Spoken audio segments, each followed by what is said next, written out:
You own this entire hotel, and you still cannot make toast?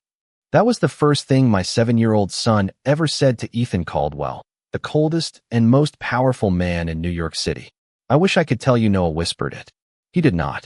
His voice carried across the private kitchen of the Caldwell Grand at exactly 2:13 in the morning, cutting through the shriek of a smoke alarm and the hiss of something burning in a copper pan. Ethan stood beneath a blinking red light in a black dress shirt that probably cost more than 3 months of my rent. His sleeves were rolled to his elbows. Flour covered one shoulder. A pancake clung to the ceiling above him like a warning from heaven. Noah sat on the marble counter with his sneakers swinging 6 inches above the floor, studying Ethan with the grave disappointment of a restaurant critic who had been personally betrayed. 3 out of 10, he added. The kitchen looks exciting, but the food is terrible. Ethan Caldwell slowly turned his head. Men twice his size went silent when he entered a room. Executives changed entire presentations because he raised one eyebrow. I had once watched a hotel manager apologize because the lobby flowers were the wrong shade of white. But my son only reached for the glass of milk beside him and took another calm sip. I stood in the doorway holding a tray of unfinished pastries and wondering whether I could resign before sunrise. Noah, I said carefully, we do not call people useless. I did not call him useless. Noah pointed at the smoking pan. I said he cannot make toast. Ethan looked at me then. His eyes were gray, sharp, and unreadable, the color of the Hudson River before a storm. Your son has strong opinions. He gets that from public school. I get it from you, Noah corrected. The alarm finally stopped when Ethan pressed a button on the wall. The silence that followed felt expensive. Everything about the private kitchen did. Marble counters gleamed beneath soft gold lights. Brass pans hung in perfect rows. The refrigerator was larger than my first apartment. I worked 10 floors below in the hotel bakery, where the mixers rattled, one oven door stuck, and the night shift survived on cold coffee and stubbornness. I had never been invited into this part of the building. Technically, I still had not been. 2 hours earlier, a security problem had placed the entire hotel under lockdown. No guests could leave. Staff members had been told to remain in their assigned departments until the private security team cleared the building. I had brought Noah to work because my babysitter canceled, and single mothers rarely receive the luxury of perfect timing. He had spent most of the evening in the bakery office with coloring books, crackers, and strict instructions not to touch anything with a blade, a flame, or a payroll code. Then the power flickered. The elevators stopped. The bakery ovens shut down halfway through a rush order for a charity breakfast. My supervisor instructed me to take the unfinished pastries to the private kitchen, which operated on backup power. Noah followed because I refused to leave him alone during a lockdown. That was how we found Ethan Caldwell standing beside a smoking toaster with the expression of a man confronting his first personal failure. Why were you cooking? I asked. He was hungry, Ethan said. 2 words. Flat and simple. For some reason, they unsettled me more than an excuse would have. Noah shrugged. I asked if there were grilled cheese sandwiches, and Mr. Caldwell tried to make one. He looked at the bread for a long time first. Ethan's jaw tightened. The appliance is unnecessarily complicated. I glanced at the toaster. It had one lever. Of course. His gaze moved to the tray in my hands. You are Grace Miller. It was not a question. Night baker. 6 months. 8. I said before I could stop myself. His eyes sharpened, not with anger, but attention. 8 months. Yes. And you brought your son to work. I lifted my chin. My sitter canceled. My supervisor approved it. I did not ask whether it was approved. Then I am not sure what you are asking. The room seemed to shrink. I had heard stories about Ethan Caldwell. Everyone at the hotel had. He was 35, unmarried, impossible to impress, and serving as acting chief executive of the Caldwell Group. A board vote in 30 days would determine whether he permanently inherited control of an empire built from hotels, real estate, shipping, and enough private investments to make financial reporters speak in careful sentences. People said he could end a career with one phone call. They also said he never raised his voice because he never needed to. Noah slid off the counter and walked toward me. Mom, can you make food now? The ovens downstairs are off. He looked at Ethan. What about his oven? Ethan's mouth almost moved. Not quite a smile. More like his face had remembered the possibility. I set down the tray, opened the refrigerator, and found enough ingredients to feed a small wedding. Grilled cheese. I asked. Noah nodded. Ethan said nothing. You too? I asked him. No, his stomach answered with a quiet, unmistakable sound. Noah's eyes widened. I bit the inside of my cheek. Ethan looked toward the windows as if Manhattan itself had betrayed him. 10 minutes later, 3 sandwiches browned in a skillet while rain traced silver lines down the glass. Noah sat at the island explaining that the cheese had to reach every corner or the sandwich did not count. Ethan listened with the same concentration he probably used in boardrooms. I watched him from the stove. Power looked different in a kitchen. His tailored clothes could not help him. His last name could not control the heat. For once, he had to wait. When I placed a plate in front of Noah, he took one bite and closed his eyes. 10 out of 10. I gave Ethan the second plate. I said I was not hungry. And I said nothing. He looked down at the sandwich, then at Noah. Then he picked it up. His first bite was small and cautious, almost private. Something in his expression changed. It lasted less than a second, but I saw it. A memory, perhaps, or grief. His gaze drifted toward an old wooden cabinet at the far end of the room, the only thing in the kitchen that did not look new. Before I could ask, the doors opened and 3 security officers entered. Mr. Caldwell, one said, the lockdown is ending. We need you upstairs. Ethan set down the sandwich. The coldness returned so quickly that I wondered whether I had imagined its absence. He gave instructions in a low voice, and the officers left without looking at me. Noah tugged my sleeve. Can we go home now? Yes. I gathered our things, suddenly aware of how tired I was. As we reached the doorway, Ethan spoke behind me. Mrs. Miller. Ms. I turned. He stood beside the ruined pan, one hand resting on the marble counter. The smoke had cleared, but flour still marked his shoulder. Tomorrow night, he said. You are teaching me. I stared at him. Teaching you what? Noah answered before he could. How not to be useless. Ethan's gray eyes stayed on mine. Midnight. This kitchen. It sounded less like an invitation than a decision. I should have refused. I should have taken my son home and forgotten the entire night. Instead, I looked at the untouched half of Ethan's sandwich and wondered why a man who owned everything had eaten it like no one had cooked for him in years.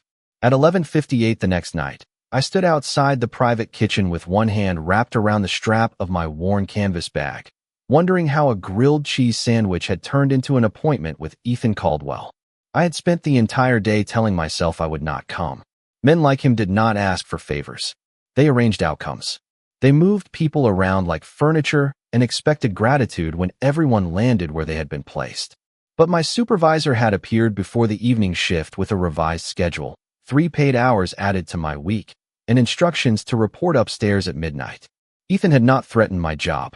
He had done something more efficient. He had made saying no expensive. The kitchen doors opened before I touched them.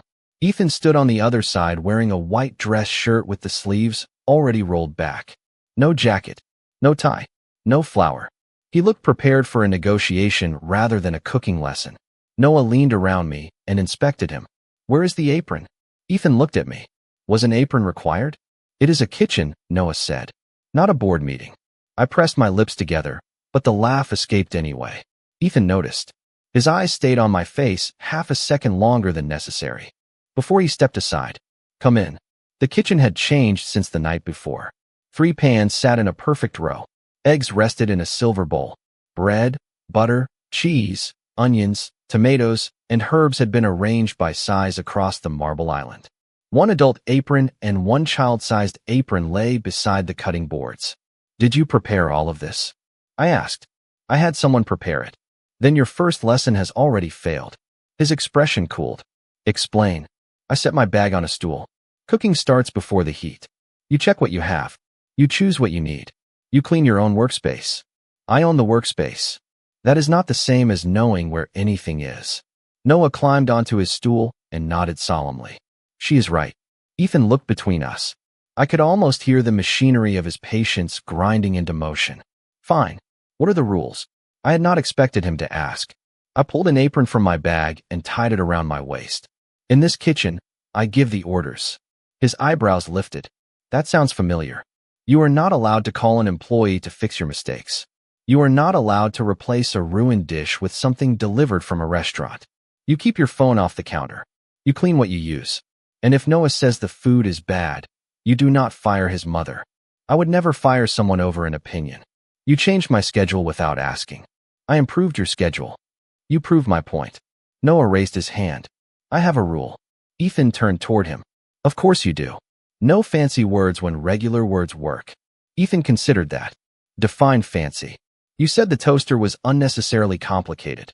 You burned bread. For one dangerous second, the room was silent. Then Ethan removed his phone from his pocket, switched it off, and placed it inside a drawer. What are we making? I chose scrambled eggs because failure would be harmless and success would be obvious. Ethan cracked the first egg against the bowl too hard. Shell scattered into the whites. Noah gave him a score of 2. The second egg landed partly on the counter. The score dropped to 1. By the fourth, Ethan had learned to use less force. That was the first thing I noticed about him. He did not enjoy being corrected, but he learned fast. He washed my hands, copied each movement, and adjusted without complaint. Low heat, I told him. Eggs punish impatience. Everything punishes impatience when done poorly. That sounded fancy, Noah said.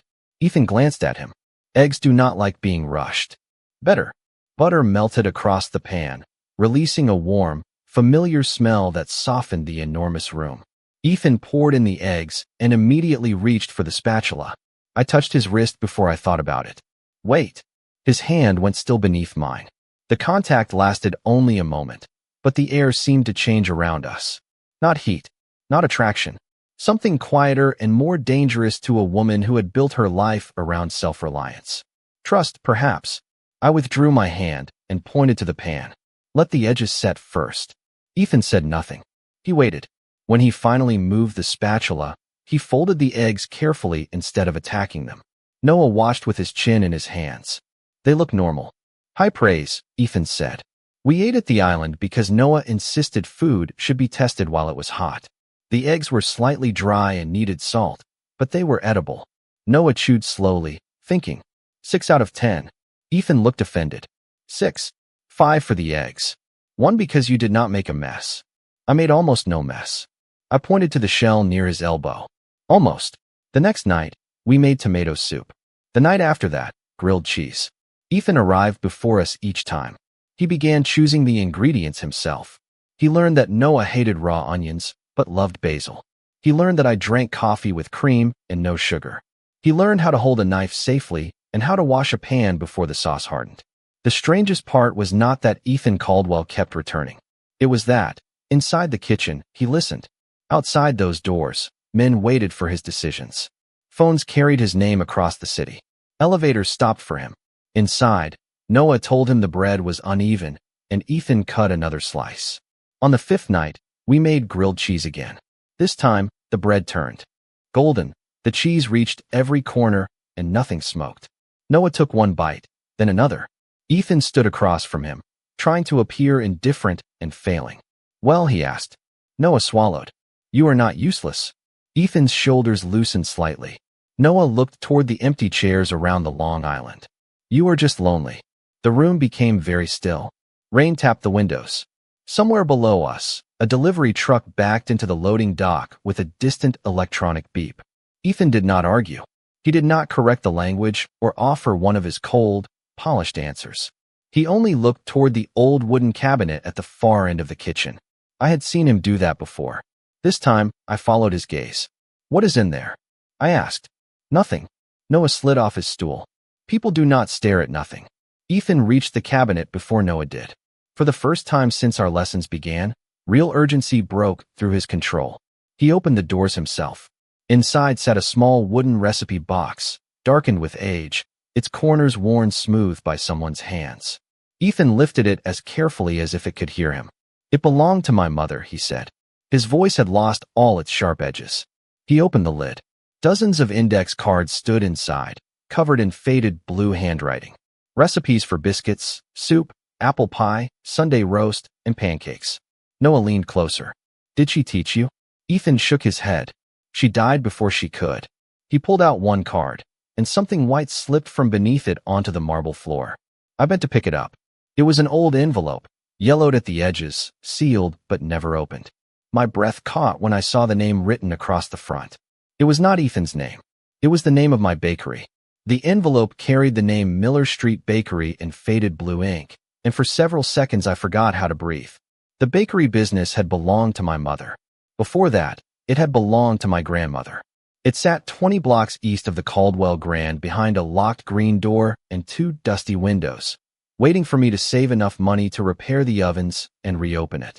I had always assumed the building itself was part of my family's estate, although the deed history had never been clear. That was why I worked nights at the hotel.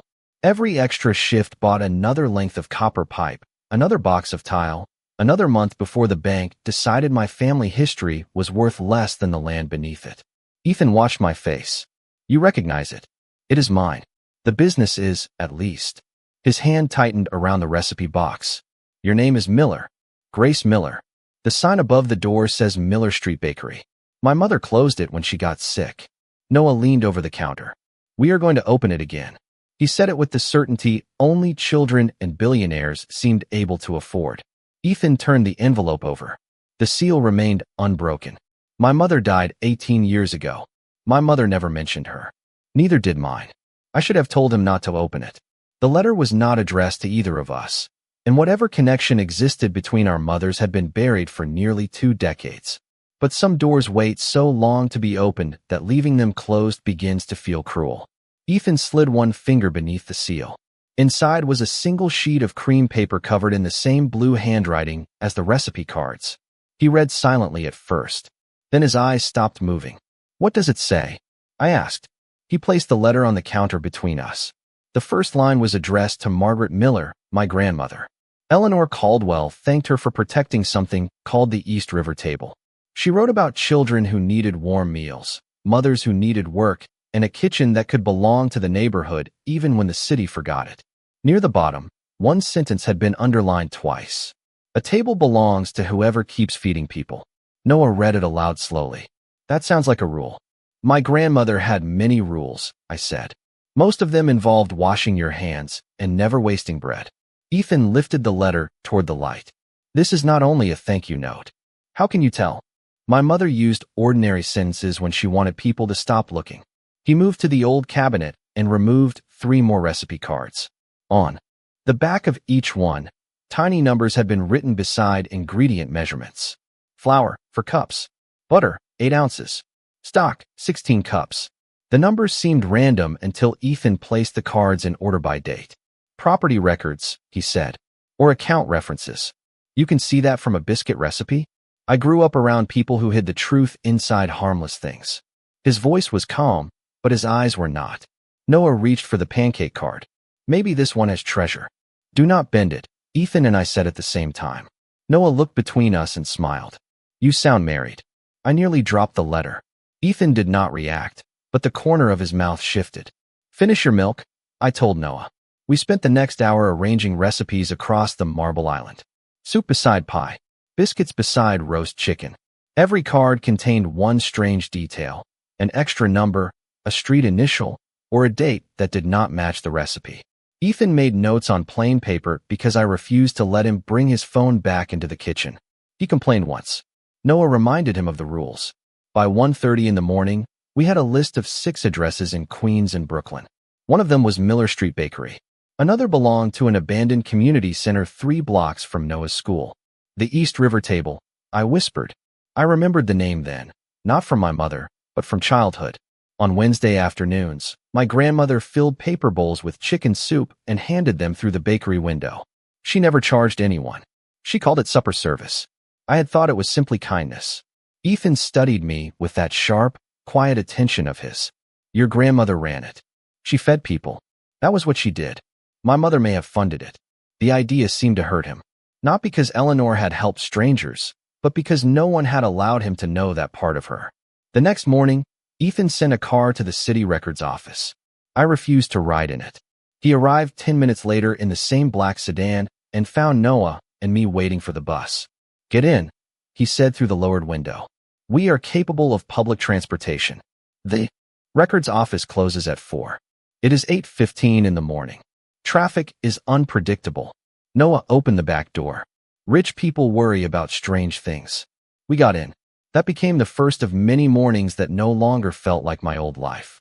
Ethan drove Noah to school twice when my shift ran late. He learned that Noah liked cinnamon oatmeal but hated raisins. He listened to a 15-minute explanation about planets without checking his watch. On Saturday, he appeared at Miller Street Bakery wearing work boots that looked suspiciously new. He helped me carry broken shelves to the curb. He did not offer to buy the building. He did not call a contractor. He simply lifted, swept, and stayed. That mattered more than I wanted it to. I began noticing smaller things. He always placed Noah on the inside of the sidewalk, away from traffic. He drank his coffee black, but remembered mine needed cream. He never spoke about his mother unless we were cooking, as if the kitchen gave him permission to be someone other than a Caldwell.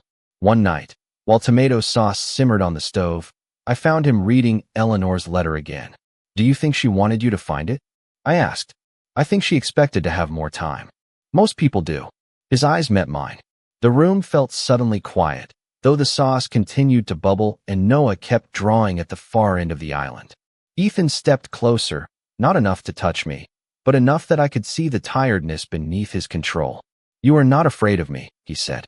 "I am afraid of what men with power do when they hear no." "And what do you think I will do?"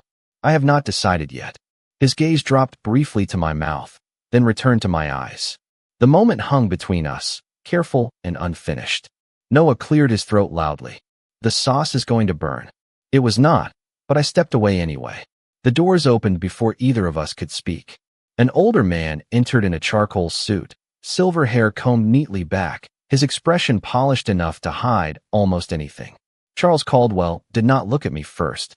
He looked at the recipe cards covering the island, then at the wooden box beside Noah. The color left his face for less than a second. Ethan saw it too. "Uncle Charles," he said. Charles recovered quickly and smiled. "I came to discuss your engagement announcement." The spoon slipped from my hand and struck the counter. Ethan's expression hardened. "There is no engagement. There will be in 30 days. Vanessa Hart and her family arrive tomorrow." Charles turned toward me at last. His smile remained pleasant, but his eyes moved from my flour-covered apron to Noah's drawings and finally to Eleanor's recipe box. "And what," he asked softly, "have you found in there?" Charles Caldwell looked at the recipe box as if it had spoken his name. "Family recipes," Ethan said before I could answer. His voice had gone flat again, every trace of warmth sealed behind the expression he wore in public. Charles stepped closer to the marble island, but Ethan placed one hand over the box. The movement was small. The warning was not. "You never cared about your mother's cooking," Charles said. "People change. Do they?" His eyes moved toward me. "Or do they simply become distracted?" I felt Noah straighten beside me. Charles smiled at him, but there was no kindness in it. "And you must be the young critic I have heard about." "Who told you?" Noah asked. "This hotel has many years." "That sounds uncomfortable." Ethan almost smiled. Charles did not. He returned his attention to Ethan. "Vanessa Hart would arrive the following afternoon," he explained, along with her father and 3 members of the Caldwell board. A private dinner had already been arranged. The engagement would stabilize the company after months of investor concern. He spoke as if marriage were another building permit waiting for a signature. "Cancel it," Ethan said. No, the word landed softly. Charles did not need volume either. "You have 30 days before the board votes on permanent succession. The Hart family controls enough shares to secure your position. Without them, your appointment as chief executive could end before the year does." "My father built a company." Ethan looked toward the recipe box. "My mother built something else." Charles's gaze sharpened. "Sentiment is a poor substitute for judgment." He turned and left without saying goodbye. The doors closed behind him, but the cold he brought remained. I began gathering the recipe cards. "You should go to your dinner." "Grace, you do not owe me an explanation. Vanessa and I are not engaged." "Your uncle seems confident." "My uncle mistakes preparation for permission." I slid Eleanor's letter into the box. "And what do you mistake for permission?" His eyes held mine. I knew he understood the question. The schedule he had changed. The car he kept sending. The way his world rearranged itself around Noah and me without ever asking whether we wanted to stand at its center. "I have made mistakes," he said. "That is not an answer." Noah looked between us. "Are we still making sauce?" "Not tonight," I said. I took his hand and carried the recipe box with my other arm. Ethan did not stop us. Somehow, that hurt more than if he had. The dinner took place 2 nights later in the hotel's private dining room. I was not supposed to attend, but the pastry chef called in sick, and my supervisor ordered me upstairs with dessert. I told myself it was work. I told myself Ethan's future had nothing to do with me. Then I walked into a room filled with crystal, candlelight, and people who treated human lives like items on a balance sheet. Vanessa Hart sat at Ethan's right. She was elegant, composed, and kinder than I expected. She thanked me when I served her plate. Ethan did not look at me. Charles did. "Ms. Miller," he said, loud enough for the table to hear. "How fortunate. Ethan has spoken highly of your work." Every face turned toward me. "Mr. Caldwell has been generous about the bakery staff." "Not the bakery," Charles said. "Your private lessons." My hand tightened around the serving tray. Vanessa glanced at Ethan. One board member smiled into his wine glass. Ethan's expression did not change. "Grace is helping with a family project," he said. "How admirable." Charles leaned back. "A night baker, a private kitchen, and my sister's personal belongings. Very intimate for a family project." Heat rose beneath my collar, but I kept my voice steady. "The recipe box contains records connected to a community food program. Nothing more." Charles's eyes rested on me. "Then you will not mind if we examine what you have taken." "Taken?" Two security officers entered. One carried my canvas bag. I had left it in the service pantry 10 minutes earlier. My stomach dropped. "Why do you have that?" I asked. "Routine security," Charles said. One officer opened the bag and removed a sealed folder stamped with the Caldwell Company crest. I had never seen it before. He placed it beside my apron and keys as though arranging evidence for a photograph. "Confidential property documents," Charles said. "Missing from the executive office this afternoon. Those are not mine. They were in your bag. Someone put them there." I looked at Ethan. At last, his eyes met mine. For 1 second, I saw the truth beneath his control. He knew. He knew exactly what Charles had done. "Grace," he said quietly, "where is my mother's recipe box?" "At the bakery." "Who has access?" "Only me." "And Noah," Charles added. The room seemed to tilt. "Leave my son out of this. Then return every document and card in your possession. They belong to the community program. They belong to the Caldwell estate." I turned to Ethan. "Tell him." Silence. That was all he gave me. Cold, polished silence. Then he stood. "Ms. Miller's employment ends tonight." The words struck harder because he spoke them without emotion. Vanessa looked at him in surprise. I could not move. "Ethan," I whispered. "You will be paid through the end of the month," he continued. "Hotel security will escort you downstairs." I searched his face for the man who had swept floors in new work boots, who had listened to Noah explain the rings of Saturn, who had held his mother's recipes like pieces of a life stolen from him. I found nothing. "You believe I stole from you?" "This is not the place to discuss it." There is never a place when powerful men do not want to hear the answer. His jaw tightened. It was the only sign that my words reached him. I removed my hotel badge and placed it on the table beside the folder. "Keep the money." Then I walked out before anyone could see my eyes fill. Noah waited in the bakery office with a coloring book in the wooden box tucked safely inside his backpack. He looked up when I entered. "Why are you crying?" "We are going home." Ethan appeared in the doorway behind me. Two security officers waited farther down the hall, but he came in alone. Noah saw my badge in my hand. His expression changed. "Did you fire her?" Ethan said nothing. "She did not take anything." "I know." The answer was barely audible. I turned toward him. "Then why?" His eyes moved to the hallway. "Because Charles is watching every door you use, every call you make, and every place Noah goes. If he believes I have turned against you, he may stop looking. You could have told me." "Not safely. You made that decision for us." "I was trying to protect you." Protection without trust is control. Noah removed the apron Ethan had worn during our lessons from his backpack. He had brought it to show his teacher after school. Now he placed it on the floor between them. "You learned how to cook," he said. His small voice shook, but he did not look away. "You still do not know how to stay." Ethan looked down at the apron. Noah took my hand. As we left through the service exit, I glanced back once. Ethan Caldwell stood alone beneath the fluorescent kitchen lights, surrounded by everything he owned, looking like the loneliest man in the city. For 3 days after I left the Caldwell Grand, Ethan did not call, send a car, or appear outside my apartment with another decision already made for me. I told myself that was what I wanted. Distance. Silence. Proof that Noah and I could return to the ordinary life we understood. But ordinary had changed. Every morning, Noah stared at the empty place across our kitchen table as if he expected a badly shaped omelet to appear there. Every night, I found another reminder of Ethan in my bag, a folded recipe card, a pencil Noah had used to score his cooking, a packet of black coffee he had slipped into the bakery cabinet because he thought mine tasted burned. I hated that I noticed. I hated even more that I missed him. On the fourth morning, I unlocked Miller Street Bakery before sunrise and found an envelope that had been slipped beneath the door. There was no name on the front. Inside was a copy of a property record and a note written in Ethan's precise handwriting. Charles will move before the board meeting. Keep the recipe box with you. Do not admit anyone from Bennett Electrical. Call emergency services first if they appear. Trust no one from the hotel. I read the words twice, then tore the note in half. That is not trusting no one, Noah said from behind me.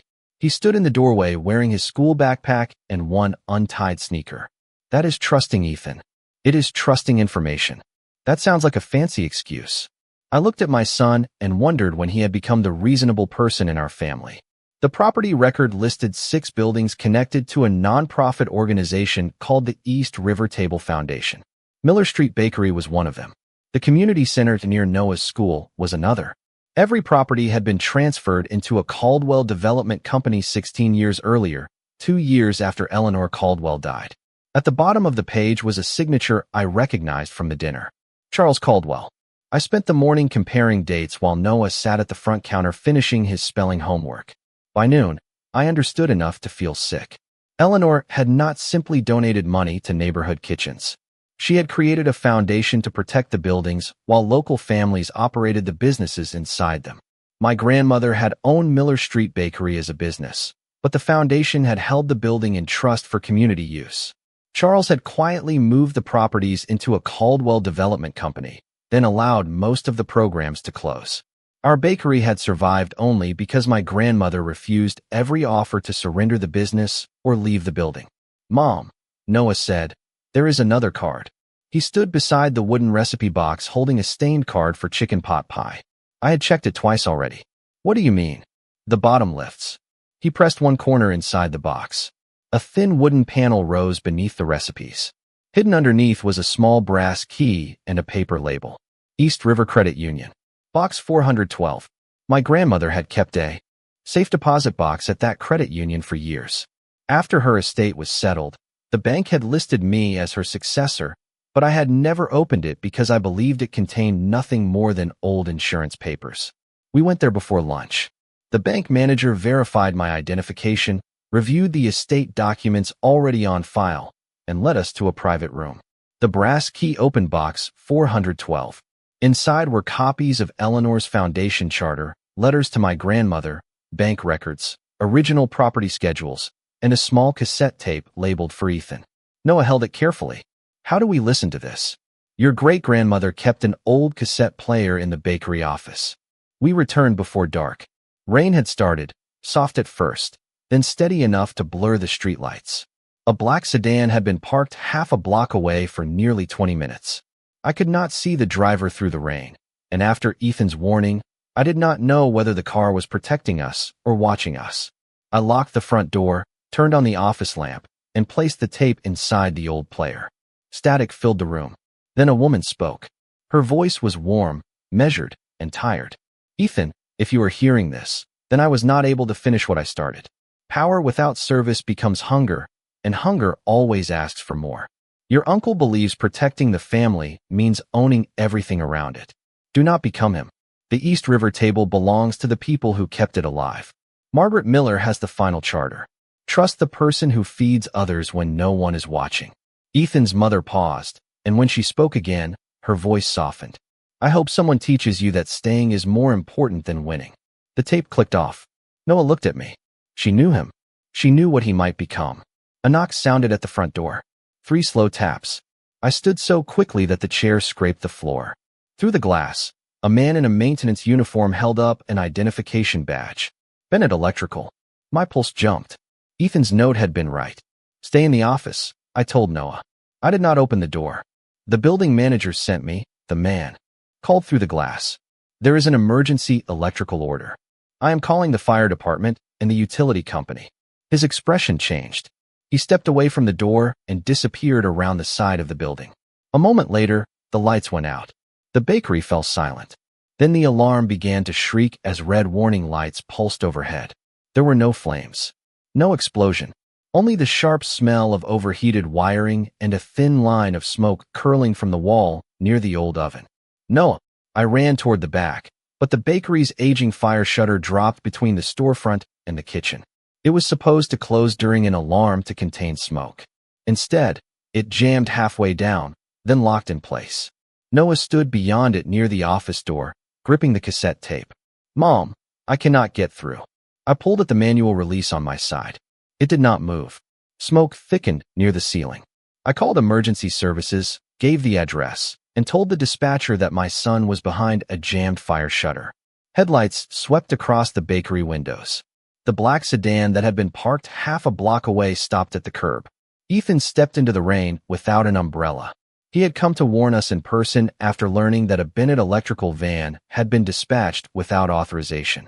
He reached the front door, saw the smoke, and looked directly at me through the glass. I pointed toward the rear entrance. He disappeared around the building. Less than a minute later, the kitchen door opened behind Noah. Ethan crossed the room, found the emergency release on the kitchen side, and lifted the shutter high enough for Noah to crawl beneath it. He put one hand on Noah's shoulder and took my hand with the other, guiding us outside into the rain as the alarm echoed behind us. Firefighters arrived moments later and shut down the damaged circuit before the heat spread beyond the wall. The bakery would need repairs, but it was still standing. Noah wrapped himself in a blanket and held the cassette tape against his chest. Ethan crouched in front of him. "Are you all right?" "You came back," Noah said. Ethan looked at me. Rain ran from his hair onto the collar of his white shirt. "I should never have left. You thought you were protecting us." "I was protecting my position." His voice was quiet. Honest. I told myself it was the same thing. I handed him the tape. "Your mother left this for you." He stared at the label, and for the first time since I had known him, Ethan Caldwell looked afraid to receive something. "Charles took the foundation properties," I said. "The original charter and transfer records were in my grandmother's safe deposit box." Ethan closed his fingers around the cassette. Behind us, the bakery windows reflected red emergency lights across the wet street. "The board meets tomorrow morning," he said. "If I reveal this, I lose the heart votes. I may lose control of the company." Noah pulled the blanket tighter around his shoulders. "Then what do you get?" Ethan looked at the bakery, at me, and finally at the child who had never once been impressed by his name. "Something worth keeping." The next morning, he walked into the Caldwell boardroom wearing a clean shirt, though his coat still carried the faint smell of smoke. Charles sat at the head of the table beside Vanessa and her father. Ethan placed the foundation charter, the property records, and Eleanor's cassette player in front of them. "Before you vote on my permanent appointment," he said, "you are going to hear what this family was supposed to become." Charles stood. "Think carefully." Ethan pressed the play button. His mother's voice filled the room. When the tape ended, no one spoke. Ethan looked at his uncle without raising his voice. "You taught me that love made a man weak." He placed a written rejection of the proposed engagement agreement on the table. "You were wrong. Love finally gave me something worth losing an empire for." I heard those words from the hallway, where Noah and I stood beside the closed doors. My son smiled. I did not. Not yet.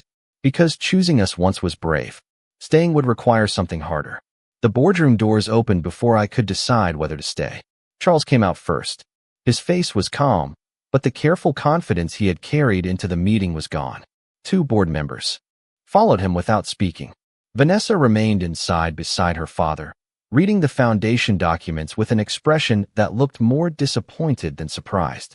Ethan stood at the far end of the table beneath the morning light, one hand resting beside his mother's cassette player. He had won nothing yet. I could tell by the silence. "Grace," he said when he saw me. Every person in the room turned.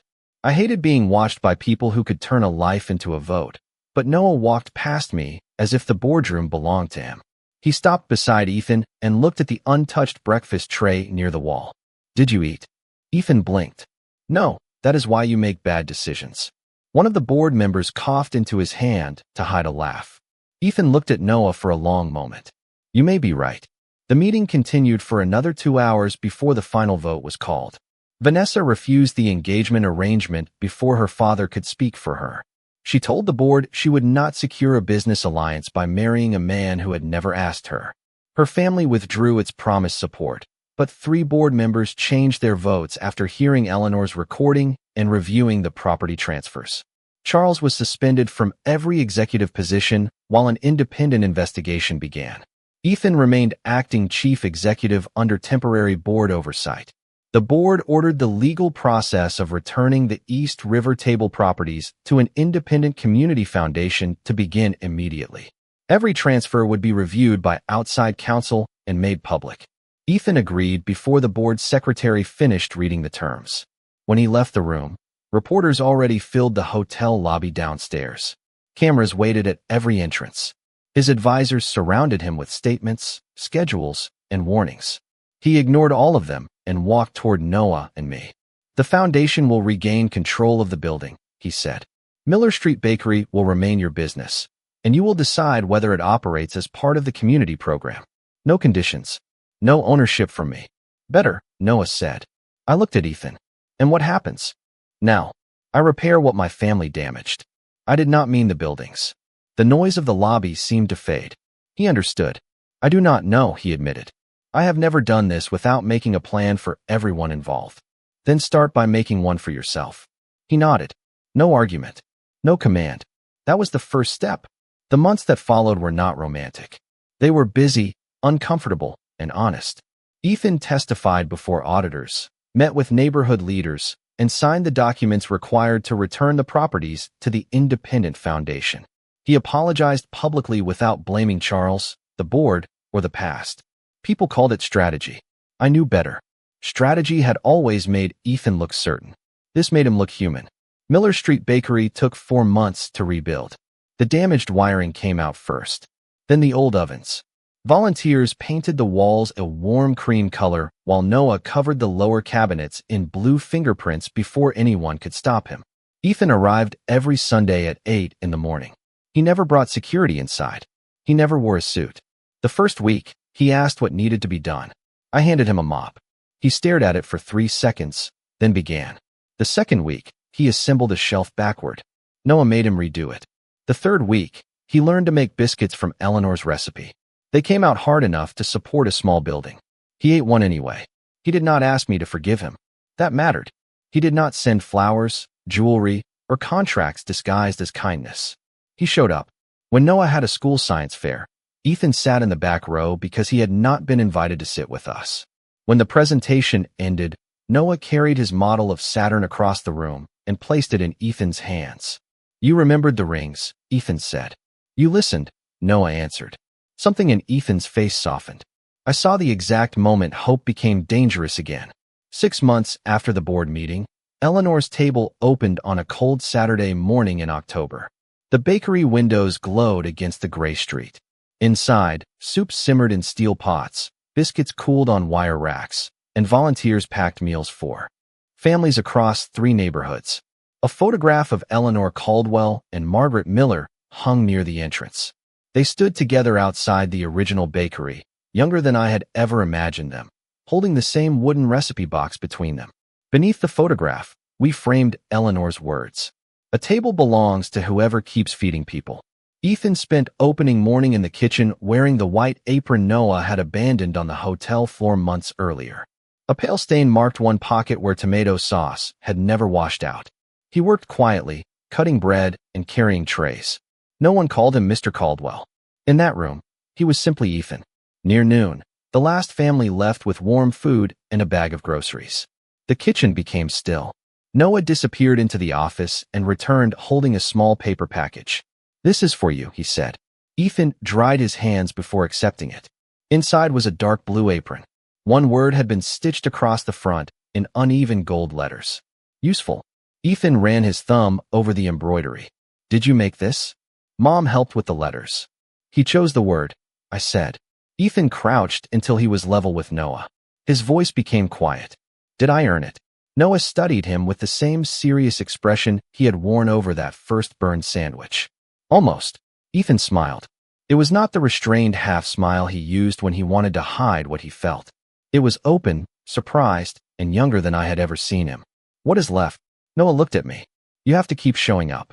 Ethan stood slowly. He did not reach for me. He had finally learned that closeness was not something he could claim. Grace, I cannot promise that I will always know the right thing to do. That would be a suspicious promise. I can promise to ask. I can listen. And when I fail, I can stay long enough to make it right. I looked at the man who once believed protection meant removing every choice from my hands. Now he stood in my grandmother's kitchen waiting for an answer he could not purchase, command, or predict. I stepped forward and tied the apron behind his back. Then you should start with lunch. Noah cheered. Ethan looked down. At me, his gray eyes warm beneath the hanging lights. What are we making? Pancakes. His expression fell. You were testing me. You told me to tell the truth, Noah said. The first pancake folded in half. The second landed too close to the edge of the griddle. The third came out round, golden, and almost perfect. Noah took one bite and considered it carefully. 9 out of 10. Why not 10? Ethan asked. Noah pointed to the empty chair beside him. Sit down first. Ethan did. So did I. Outside, the city moved beneath a pale autumn sky, loud and hurried and hungry for more. Inside, 3 plates waited on a wooden table scarred by decades of meals. Ethan Caldwell had inherited buildings, companies, and a name that could silence a room. But the first thing he ever truly earned was smaller. A stained apron, a child's trust, a chair beside us. He had spent his whole life learning how to rule without needing anyone. Then my son taught him that being needed was the only kind of power worth keeping.